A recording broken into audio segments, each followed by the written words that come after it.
All of his co-workers were... Wait, no. This isn't the right office, is it? Is this Stanley's office?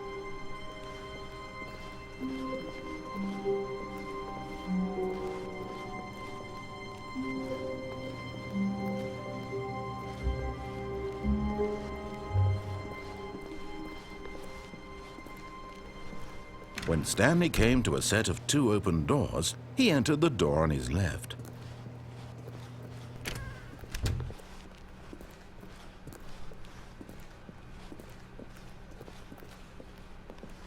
Yet there was not a single person here either.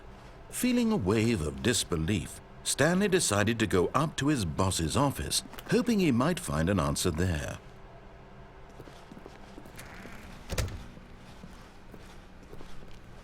Coming to a staircase, Stanley walked upstairs to his boss's office.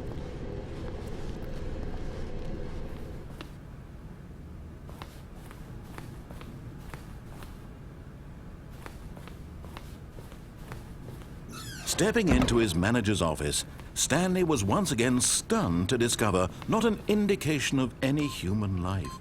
What could it mean? Stanley wondered. Stanley was in such a rush to get through the story as quickly as possible, he didn't even have a single minute to just let the narrator talk. That kind of anxiety isn't healthy, so he relaxed for a few moments with some calming New Age music.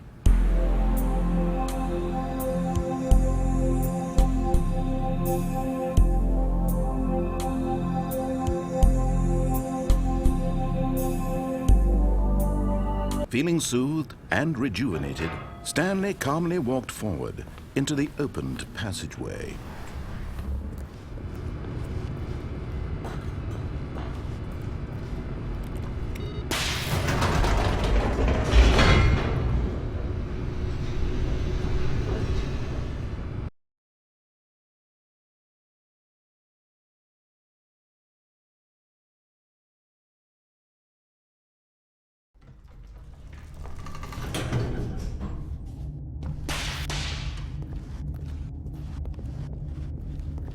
Stanley walked straight ahead through the large door that read Mind Control Facility.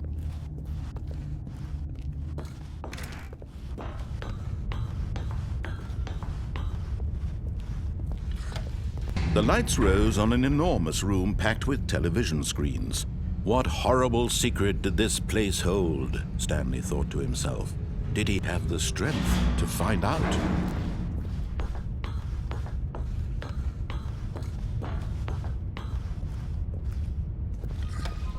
Now the monitors jumped to life, their true nature revealed.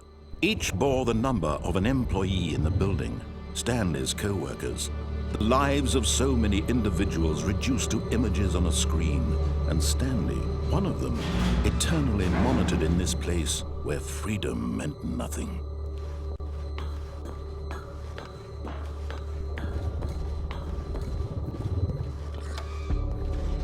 This mind control facility, it was too horrible to believe. It couldn't be true. Had Stanley really been under someone's control all this time? Was this the only reason he was happy with his boring job? That his emotions had been manipulated to accept it blindly?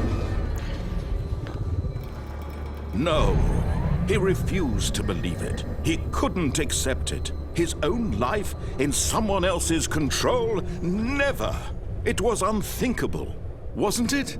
Was it even possible? Had he truly spent his entire life utterly blind to the world? But here was the proof. The heart of the operation. Controls labeled with emotions. Happy, or sad, or content. Walking, eating, working. All of it monitored and commanded from this very place. And as the cold reality of his past began to sink in, Stanley decided that this machinery would never again exert its terrible power over another human life, for he would dismantle the controls once and for all.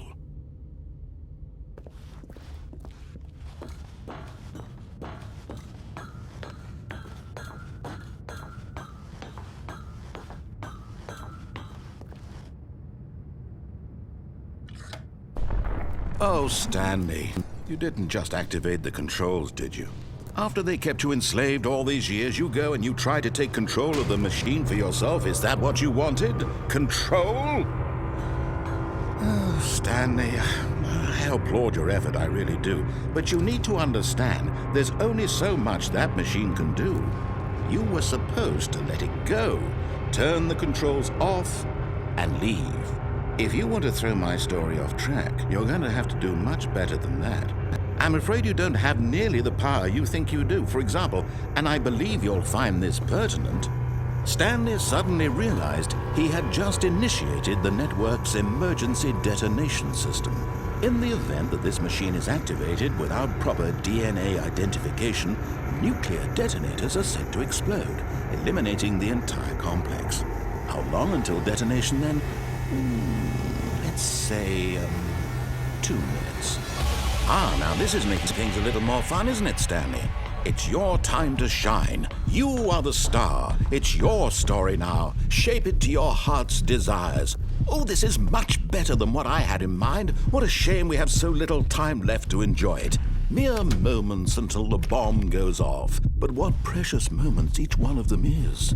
More time to talk about you, about me, where we're going, what all this means. I barely know where to start. What's that? You'd like to know where your co-workers are? A moment of solace before you're obliterated? All right, I'm in a good mood. You're gonna die anyway. I'll tell you exactly what happened to them. I erased them. I turned off the machine. I set you free. Of course, that was merely in this instance of the story. Sometimes when I tell it, I simply let you sit there in your office forever, pushing buttons endlessly and then dying alone. Other times, I let the office sink into the ground, swallowing everyone inside, or I let it burn to a crisp. I have to say this, though, this version of events has been rather amusing. Watching you try to make sense of everything and take back the control wrested away from you, it's quite rich. I almost hate to see it go. But I'm sure whatever I come up with on the next go-around will be even better. My goodness, only 34 seconds left. But I'm enjoying this so much. You know what? To hell with it. I'm going to put some extra time on the clock. Why not? These are precious additional seconds, Stanley. Time doesn't grow on trees. Oh dear me, what's the matter, Stanley? Is it that you have no idea where you're going or what you're supposed to be doing right now? Or did you just assume when you saw that timer that something in this room was capable of turning it off? I mean, look at you. Running from button to button, screen to screen, clicking on every little thing in this room. These numbered buttons, no, these colored ones. Or maybe this big red button, or this door. Everything, anything, something here will save me. Why would you think that, Stanley? That this video game can be beaten? Won? Sold? Do you have any idea what your purpose in this place is? Stanley, you're in for quite a disappointment. But here's a spoiler for you. That timer isn't a catalyst to keep the action moving along. It's just seconds ticking away to your death. You're only still playing instead of watching a cutscene because I want to watch you for every moment that you're powerless. To see you made humble. This is not a challenge. It's a tragedy. You wanted to control this world, that's fine. But I'm going to destroy it first, so you can't. Take a look at the clock, Stanley. That's 30 seconds you have left to struggle. 30 seconds until a big boom and then nothing. No ending here, just you being blown to pieces. Will you cling desperately to your frail life, or will you let it go peacefully? Another choice. Make it count, or don't. It's all the same to me, all a part of the joke. And believe me, I will be laughing at every second of your inevitable life from the moment we fade in until the moment I say, happily ever up.